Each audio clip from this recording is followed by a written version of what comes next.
Okay, this is part 2 of the second chapter, in which we'll study about behavior of a conductor when it is placed in electric field.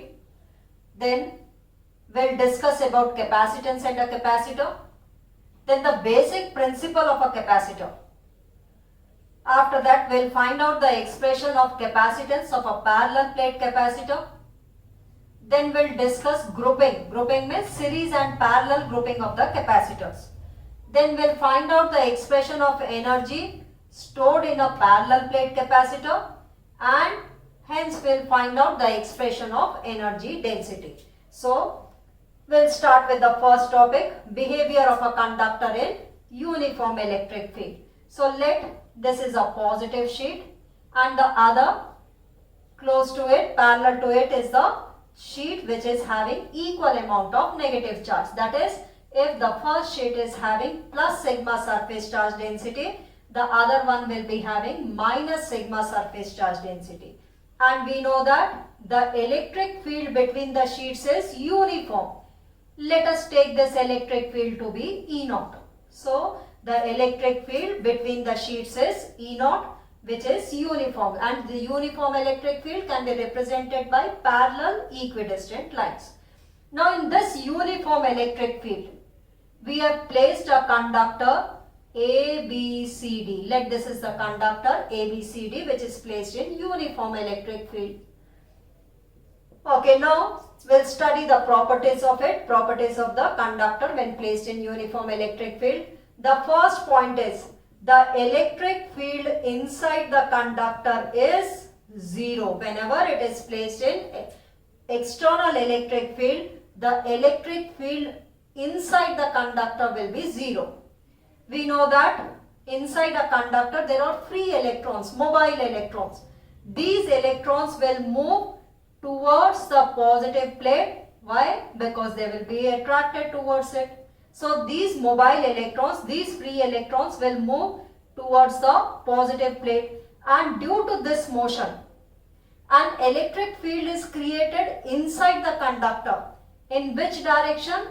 Opposite to, let the electric field created inside is EP. In which direction it is created? Opposite to E0. Why? Why it is created? Because of the motion of the electrons in the opposite direction of E0. So due to this motion, an electric field is created inside. Okay, the electrons will move, will drift until this electric field in the interior of the conductor becomes equal to E0. So these electrons will move. These are free electrons, mobile electrons, they can easily move. So these electrons will move until the electric field created by them, EP, becomes equal to the external electric field E0. So the net electric field inside, the net electric field is E0 minus EP. This net electric field, here I am writing, is equal to E0 minus EP. As E0 and EP both are equal, so the net electric field created inside is equal to 0. So whenever a conductor is placed in electric field, the net electric field created inside the conductor is 0. Okay, as the electric field is 0, so the net charge inside the conductor is also equal to 0. The net charge inside the conductor is 0. Why is it 0? Because according to Gauss law, we know that E dot ds is equal to Q upon epsilon naught. The closed surface integral of the electric field is equal to the net charge enclosed upon epsilon naught. Okay, as the net electric field inside is 0, so this left hand side becomes 0, and hence the charge inside the conductor, this charge inside the conductor becomes 0. So there is no net charge inside the conductor which is placed in external electric field. Okay, if excess of charge is given to it, excess of charge given to the conductor, it will recede to the surface. It will move towards the surface of the conductor. Why? Because inside the conductor no charge can remain inside. So excess of charge given to the conductor resides on its surface, resides to the surface of the conductor. So if excess of charge is given to the conductor, it will come on the surface, it will reside to the surface. Okay. Then the next point we'll discuss about the potential. What will be the potential on the surface and inside the conductor? The potential inside as well as on the surface remains constant. Why? Because we know that how is the electric field related to the potential? The electric field is negative of potential gradient. As the net electric field inside is 0, this net electric field inside is 0, it means dV upon dr is 0. The differentiation of a quantity is 0, it means that quantity is constant. So the surface of the conductor behaves like an equipotential surface. So on the surface as well as inside the conductor, the potential remains constant. Fifth point is the electric field lines just outside the conductor will be perpendicular to its surface. These are the electric inside, you will not draw any electric field lines. Why? Because the net electric field inside is 0. Just outside the conductor, the electric field lines are perpendicular to its surface. Why it is perpendicular to the surface? Because closed according to Gauss law, E dot ds is equal to Q upon epsilon naught. Okay. As the net electric field inside is 0, that is E dot ds is 0, that is E into ds into cos theta is 0. E is not 0, ds is not 0. It means what is 0? Cos theta is 0. And when is the value of cos theta 0? When theta is equal to 90 degree. So the electric field lines just outside the conductor are perpendicular to its surface. Okay, then the next point, let us draw this to be a conductor on which charge is uniformly distributed. It is placed in external electric field. Okay, here the electric field on the surface, the electric field just on the surface is equal to sigma upon epsilon naught. How do we find out? We consider a small pillbox, that is a small surface whose area is ds. The direction of ds is normal to the surface. Let positive charge is uniformly distributed, so the electric field is due to the positive charge points away. That is E and ds both are in the same direction. That is the integration of E dot ds according to Gauss law is equal to Q upon epsilon naught. That is E into ds into cos theta is equal to Q upon epsilon naught. Okay, now here theta will be equal to 0 degree. Why? Because ds and E both are in the same direction, that is theta is equal to 0 degree. Okay, so E into ds is equal to surface integral of, this is integrated over the surface. Now integration of ds is the total surface area. So it can be written as E into S. Okay, Q is equal to again sigma into S. Why? Because we know that Q in terms of surface charge density can be written as sigma into the surface area. Surface charge density is charge per unit surface area. So Q is sigma into S upon epsilon naught. S and S cancels out. So what is the electric field? Just on the surface. Okay, it will be equal to sigma upon epsilon naught. If you write it in the vector form, here you will write a unit vector which only shows the direction. Direction could be shown in the figure n cap by this unit vector. This is along this. So just on the surface, the electric field will be equal to sigma upon epsilon naught. Okay, the next point is electrostatic shielding. Electrostatic shielding means inside a cavity which is having no charge, in it, the electric field inside will be equal to 0. So the net electric field inside a cavity you may consider. So the net electric field inside a cavity is equal to 0, which does not have any charge. Okay, there are some instruments which are damaged by the electric field. So it has to be shielded from the outside electric field. Okay, there are so many stray electric fields created. So any delicate instrument which has to be saved from this stray electric fields, it could be kept inside a hollow conductor. Inside a hollow conductor, it acts like a cavity and the net electric field inside will be 0. So electrostatic shielding means if there is no charge in a cavity, then the net electric field inside is 0. Okay, due to the same reason, during thunderstorm accompanied by lightning, it is safer to sit inside a closed car rather than standing on an open ground or under a tree. Why? Because that car will act like a cavity and the net electric field inside will be 0. So these are the points. Whenever a conductor is placed in electric field, the net electric field inside is 0. As the net electric field is 0, the charge inside the conductor will be 0. If excess of charge is given to that conductor, it will reside to its surface. The potential on the surface as well as inside remains constant, and the electric field just on the surface is equal to sigma upon epsilon naught, and the electric field lines of outside the conductor, it is perpendicular. And the next topic which we have discussed is electrostatic shielding, which means that if there is no net charge inside a cavity, then the net electric field inside will be equal to 0. Okay, now the next topic we'll study is capacitance. Capacitance means the ability of a conductor to store charge in it is called as its capacitance. So capacitance is defined as the ability of a conductor to store charge in it. We know that whenever charge is given to a conductor, its potential rises.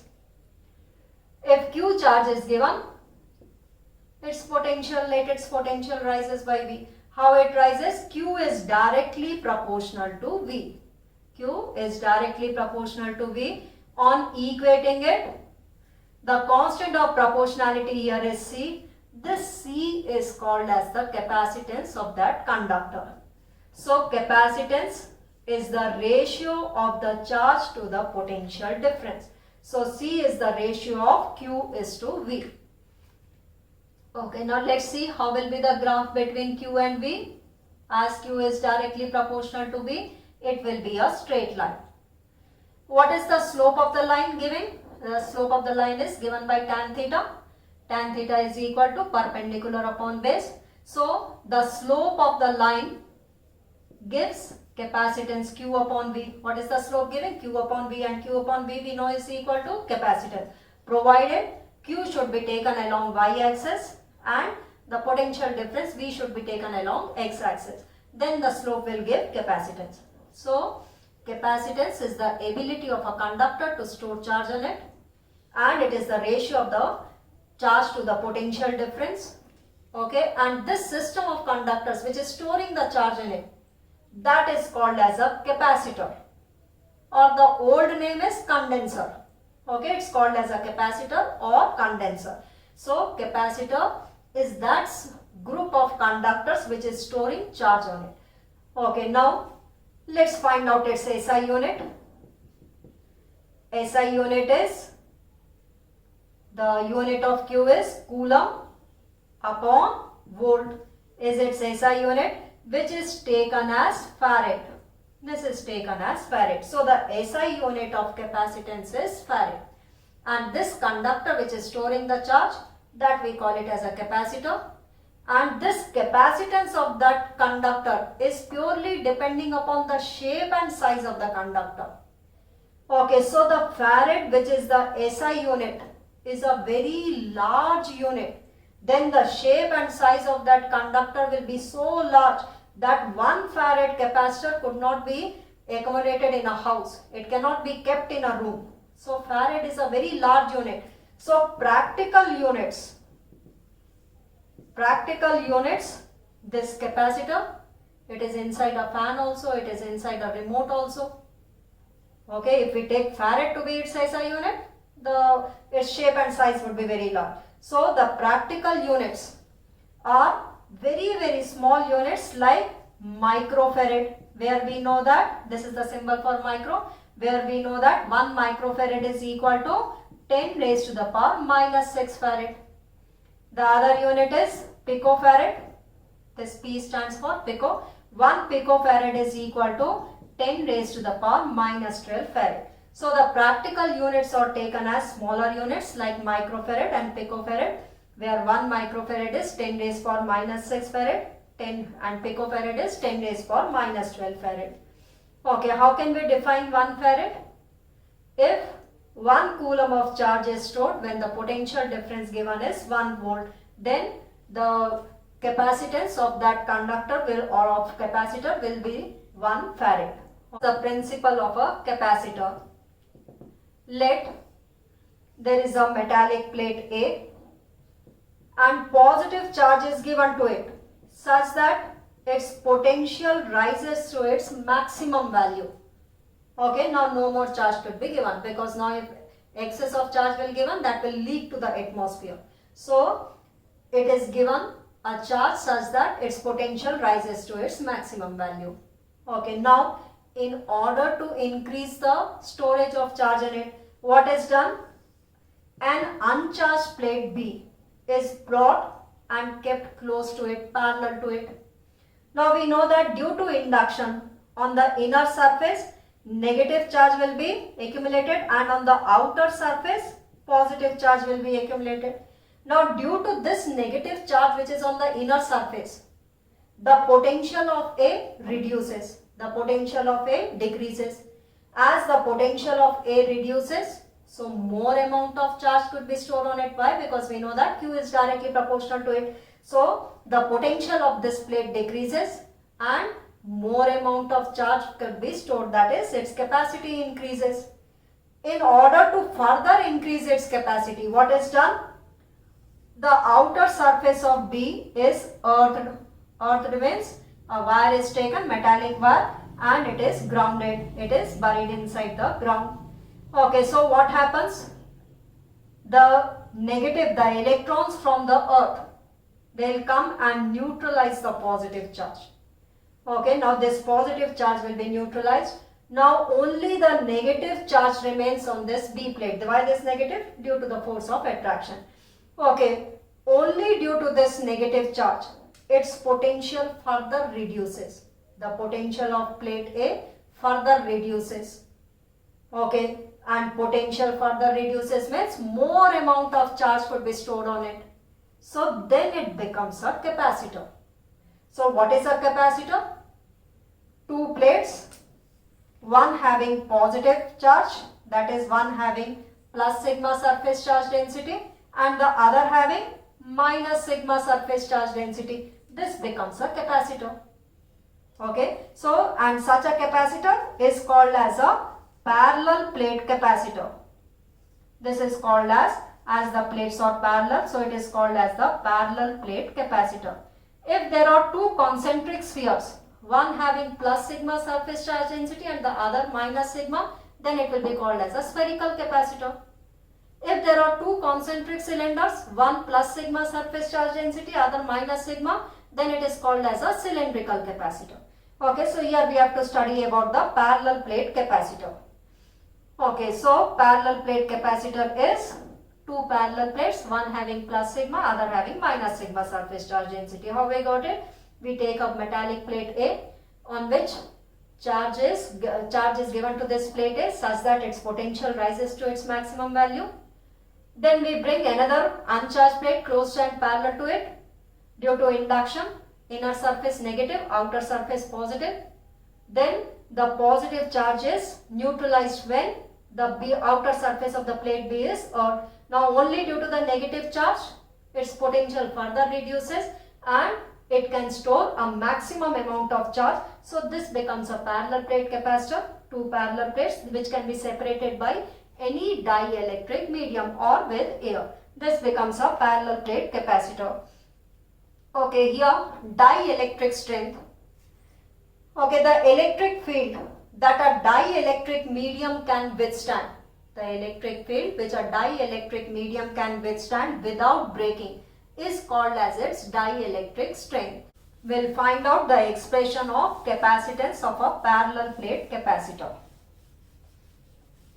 Okay, a parallel plate capacitor means two parallel plates, one having positive surface charge density and the other having negative surface minus sigma surface charge density. Okay, let these are the two plates, one having plus sigma. This is a parallel plate capacitor which is separated by a dielectric medium or by air. Okay, we know that the electric field exists only between the plates, which is equal to, in the previous chapter we have studied, E is equal to sigma upon epsilon naught. Okay, in the applications of Gauss law, here on the left region, on the right region, the electric field is 0, only it exists between the two plates, which is equal to sigma upon epsilon naught. Okay, this is equation number 1. Okay, also let these two plates are separated by d distance. Okay, the electric field, if the potential difference between the two plates is V, then E can be written also as V upon D. The electric field between the plates is also equal to V upon D, where V is the potential difference between the two plates and D is the separation distance between the two plates. Okay, looking this equation number 1 and 2. So from 1 and 2, what do we get? V upon D is equal to sigma upon epsilon naught. Okay, sigma is charge per unit area. Okay, let the area of this plate is A, area of this plate is A, and the charge accumulated on it is Q. So V upon D is equal to sigma we have written as Q upon A into epsilon naught. So sigma here is equal to Q upon charge per unit area. Let the area of this plate is A. Okay, so from here V is equal to Q into D upon A epsilon naught. Okay, we are finding out the expression of capacitance. Now we know that the capacitance of a capacitor is given by Q upon V. Substituting this V, so we get C is equal to Q upon Q into D upon A epsilon naught. So C, Q and Q cancels out. So C is equal to A epsilon naught upon D. So the capacitance of a parallel plate capacitor is given by A epsilon naught upon D. From this expression we see that the capacitance is depending upon the area of the plate. Okay, so as I said, if we take farad to be the unit of this capacitor, then the area will be in kilometer square, which cannot be kept in a room also. So that is why farad is a very big unit, very large unit, then the area will become very large. So that is why what are the practical units? Microfarad or picofarad. Okay, so C is equal to A epsilon naught upon D is the expression of the capacitance of a parallel plate capacitor. So capacitance is depending upon the area of the plates. It is depending upon the distance between the plates. Okay, so if they are kept at 1 millimeter also, then also the area will become very large. Okay, if we take C to be farad. Also it is depending upon the medium between the plates of the capacitor. If it is free space, then we write it as A epsilon naught upon D. If it is filled by some dielectric medium, the plates is filled by some dielectric mediums, then it will be equal to K epsilon naught upon C is equal to, when there is some dielectric medium between the plates. What is this K? K is called as the dielectric constant, which is also equal to relative permittivity. So when it is placed in some medium, then when the plates are placed in some medium, dielectric medium, then the capacitance of that parallel plate capacitor will be A K epsilon naught upon D. Okay, so K we can find out, this is in air. Dividing these two equations, we get K equal to the capacitance of the plates when placed in medium to the capacitance when placed in air. So K is equal to C medium upon C air. Okay, then the symbol for a capacitor, the circuit symbol. The circuit symbol is two parallel lines. Two parallel lines represent a capacitor. Okay, if its capacitance is fixed, then we draw like this also. If its capacitance is variable, then you can draw an arrow over it. This is representing for variable capacitor, and if it is, the symbol is like this, it means it is having a fixed capacitance.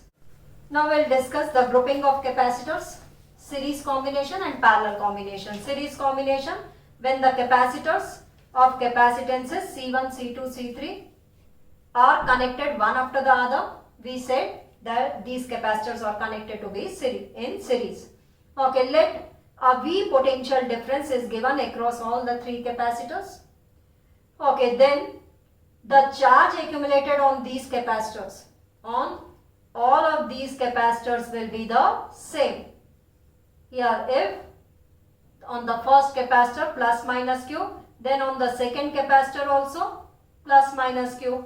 Why? Because in class 10th we have studied that when resistors are connected in series, the current flowing through them is same, and current I is equal to Q upon T. So the charges on all the three capacitors will be the same.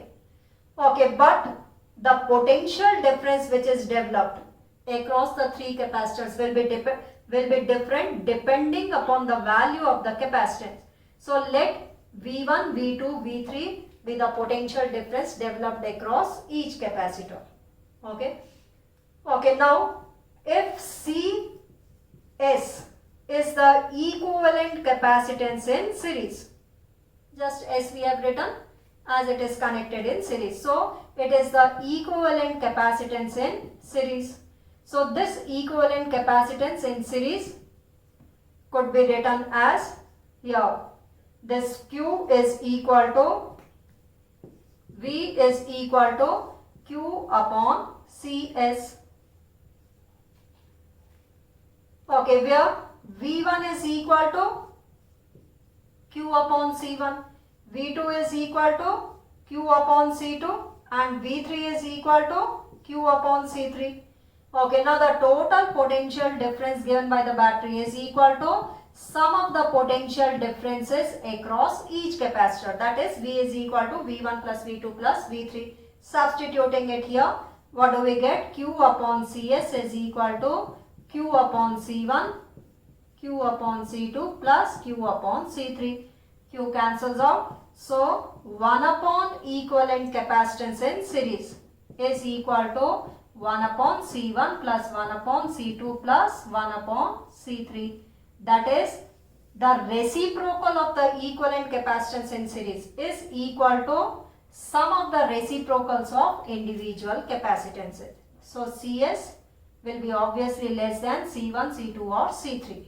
Okay. So whenever they are connected in series, 1 upon Cs is equal to 1 by C1 plus 1 by C2 plus 1 by C3. Now 3 points to be remembered. Whenever they are connected in series, the first point is the charge on all the capacitor on these capacitors Q remains the same. The charge on each of these capacitor will remain the same. The second point, the total potential difference given by the battery is equal to sum of the potential differences developed across each capacitor. And the third point, 1 upon equivalent capacitance in series. The reciprocal of the equivalent capacitance in series will be equal to sum of the reciprocals of individual capacitances. So these are the 3 points for the series combination. Next we will study the parallel combination of capacitors. Parallel combination of capacitors. If the capacitors are connected in such a manner that the potential difference across each capacitor is same, then it is said to be in parallel combination. Let us take 3 capacitors of capacitances C1, C2, C3 such that the first plate of each is connected together and total is given as a potential difference V. that is the battery voltage is V. Let the capacitance is C1, C2, C3. Now each of these capacitor is getting the same potential difference, but the charge on this will be, charge on each of these plate will be different. Why? Because depending upon the value of the capacitance. Let the charge on the first capacitor is plus Q1 and minus Q1 on each of these plates. On the second, plus Q2, minus Q2, plus Q3, minus Q3. Okay, now here the total charge given by the battery is equal to the sum of the charges across the plates of each capacitors. Okay, now if Cp is the equivalent capacitance in parallel, equivalent capacitance in parallel,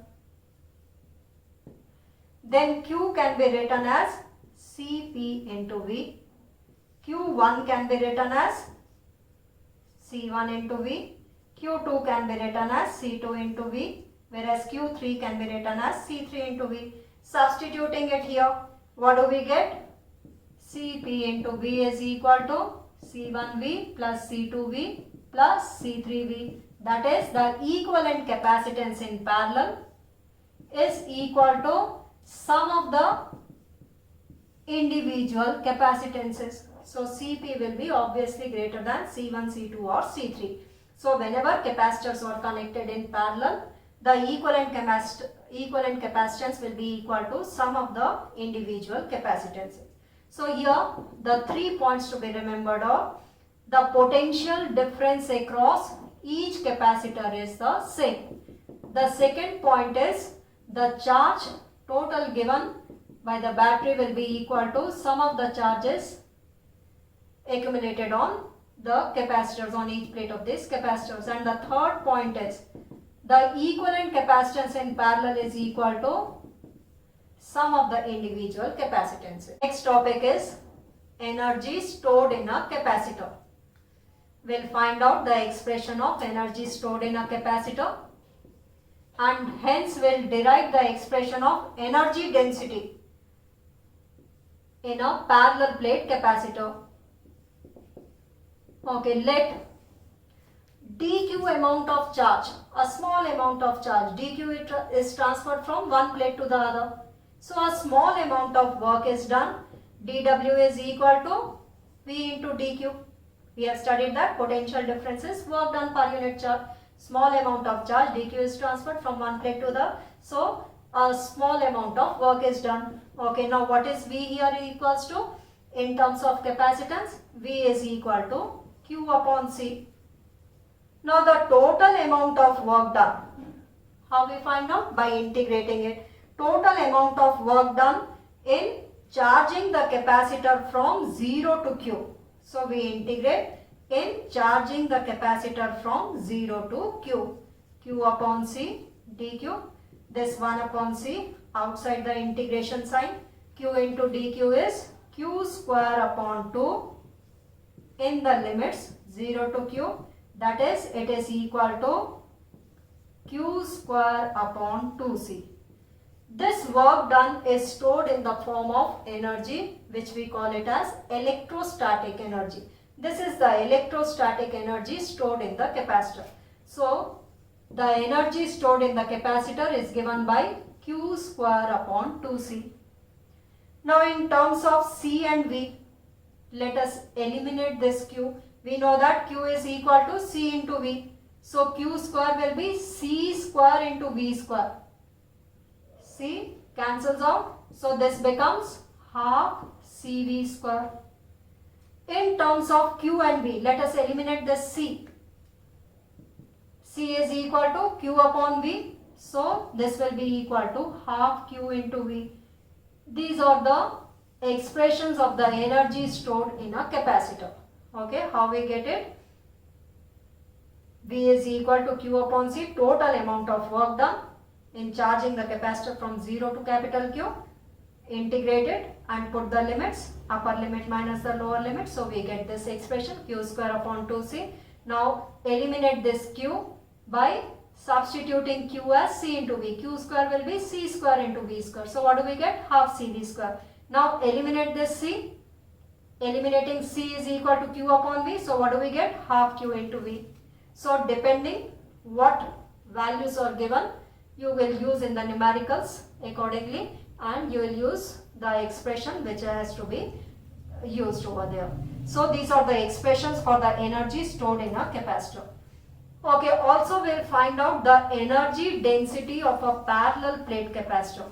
Whenever this expression comes to derive, then it's also given that find out the energy density of a parallel plate capacitor.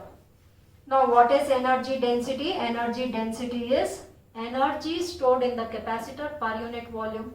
Let us represent this energy density by small u.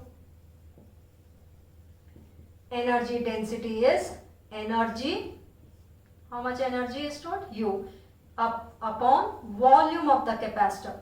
Energy stored in the capacitor per unit volume, we call it as energy density. Okay. Now what is the energy stored? Let us take this expression, half CV square. What is the volume of the capacitor? A is the area of the plate separated by D distance. So what is the volume of the capacitor? A into D is the volume of the capacitor. Okay, so this is the expression for energy density. But we have to find out the energy density of a parallel plate capacitor. Now for a parallel plate capacitor, we know that C is equal to, we have derived its expression for a parallel plate capacitor. Capacitance is equal to A epsilon naught upon D. So substituting it here, we get energy density as half A epsilon naught V square upon A into D. This D is there, A into A, D square.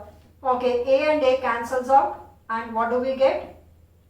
Half epsilon naught V square upon D square. What is this V square upon D square? Is the electric field.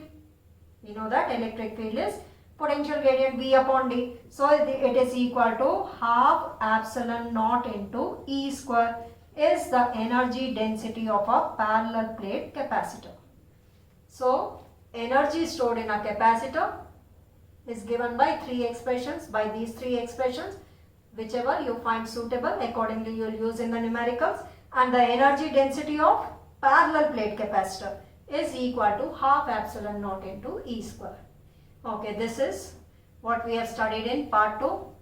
Now one more part will be there, in which we will study about the polar and non-polar molecules, polar and non-polar dielectrics. Okay, then the capacitance of this capacitor when conducting slab is inserted between them, and then when dielectric slab is inserted between them. Okay, that will be the last part, and then we'll discuss the questions, okay, in the coming parts. Okay, if you haven't subscribed the channel yet, kindly do so. Thank you.